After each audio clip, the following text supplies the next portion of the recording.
Bank account లో ₹1,00,000 ఉండాలి అనుకుంటారు. కానీ రియాలిటీలో చూసినట్లయితే స్టాక్ మార్కెట్ లో అప్స్ అండ్ డౌన్స్ అవుతూ ఉంటాయి. మ్యూచువల్ ఫండ్స్ లో లాంగ్ టర్మ్ పేషెన్స్ కావాలి. FD సేఫ్ కానీ రిటర్న్స్ లిమిటెడ్. ఇక్కడ ప్రాబ్లం ఆప్షన్స్ లేకపోవడం కాదు, డిసిప్లైన్డ్ గా మంత్లీ సేవ్ చేయలేకపోవడం. మాక్సిమం రిటర్న్స్ కోసం చేయడం కన్నా ప్రతి నెల స్టాండర్డ్ గా సేవ్ చేయడానికి ఒక స్పష్టమైన సిస్టమ్ ఉంటే ఎలా ఉంటుంది? అదే చిట్ ఫండ్స్. చిట్ ఫండ్స్ అనేవి దశాబ్దాలుగా ఇదే ప్రయోజనం కోసం ఉపయోగిస్తున్నారు. Fixed monthly contribution, pre defined purpose, clear time line. ఇది స్పెక్యులేషన్ కాదు, ఇది ఒక కమిట్మెంట్. కానీ చిట్ ఫండ్స్ అనగానే చాలా మంది ఆలోచిస్తారు. ఎందుకంటే కారణం ట్రస్ట్ గ్యాప్. కానీ సమస్య కాన్సెప్ట్ లో కాదు. ఆఫ్లైన్ హ్యాండ్లింగ్, పేపర్ రికార్డులు, సరైన విజిబిలిటీ లేకపోవడం, సిస్టమ్ స్ట్రక్చర్డ్ గా లేదు అనే ఫీలింగ్ వల్ల మనకి కన్ఫ్యూజన్స్ వస్తాయి. కానీ చిట్ ఫండ్స్ కూడా మ్యూచువల్ ఫండ్స్ లాగా డిజిటల్ అయితే, ఎందుకంటే ఇప్పుడు కాలం మారింది, మనం డిజిటల్ ఎరాలో ఉన్నాం. మనకి మ్యూచువల్ ఫండ్స్ లో ఇన్వెస్ట్ చేయడానికి ఎలా అయితే కొన్ని ప్లాట్ఫామ్స్ ఉన్నాయో, అలాగే చిట్ ఫండ్స్ లో ఇన్వెస్ట్ చేయడానికి కూడా కొన్ని ప్లాట్ఫామ్స్ ఉన్నాయి.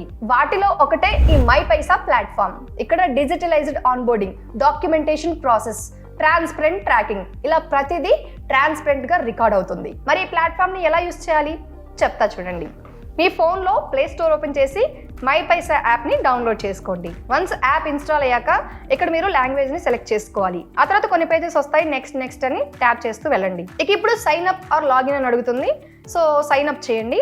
అది కూడా మీ మొబైల్ నెంబర్ని ఇక్కడ ఎంటర్ చేయాలి. నెక్స్ట్ ఓటీపీ వస్తుంది, ఓటీపీ ఆటోమేటిక్గా తీసేసుకుంటుంది. ఆ తర్వాత కంటిన్యూ పైన క్లిక్ చేస్తే ఇలా first name, last name and email అడ్రస్ని ఎంటర్ చేయాలి. ఆ తర్వాత క్రియేట్ అకౌంట్ పైన క్లిక్ చేయండి. ఇప్పుడు మనకి ఇంటర్ఫేస్ ఇలా కనిపిస్తుంది. కింద చూడండి వ్యూ చిట్ ప్లాన్స్ అని ఉంది కదా, దానిపైన క్లిక్ చేయాలి. ఇక ఇప్పుడు మీకు డిఫరెంట్ చిట్ వాల్యూస్ అయితే కనిపిస్తాయి. సో మీకు కావాల్సిన దాంట్లో మీరు ఇన్వెస్ట్ చేసుకోవచ్చు. నేను మీకు అర్థం కావడం కోసం జస్ట్ ₹1,00,000 దాన్ని ఓపెన్ చేసి చూపిస్తున్నాను. ఇక ఇక్కడ పాన్ నెంబర్, ఫుల్ నేమ్ అంటూ కొన్ని డీటెయిల్స్ ఉంటాయి. అవన్నీ ఎంటర్ చేసిన తర్వాత కింద ఉన్న సబ్మిట్ బటన్ పైన క్లిక్ చేసి మీరు చిట్ ఫండ్స్ లో ఇన్వెస్ట్మెంట్ ని స్టార్ట్ చేసుకోవచ్చు. ఇలా చిట్ ఫండ్స్ లో ఇన్వెస్ట్ చేయడానికి చాలా రకాల ప్లాట్ఫామ్స్ అయితే ఉన్నాయి. నేను జస్ట్ మీకు ఒక మై పైసా గురించి చెప్పాను. ఇది one of the trusted platform మాత్రమే. ఇఫ్ మీకు ఇంట్రెస్ట్ ఉన్నట్లయితే కనుక టర్మ్స్ అండ్ కండిషన్స్ అన్ని చదివి మీరు ప్రొసీడ్ అవ్వచ్చు. సో ఇలాంటి మరిన్ని ఇంట్రెస్టింగ్ అప్డేట్స్ కోసం ఈ ఛానల్ ని సబ్స్క్రైబ్ చేసుకోండి.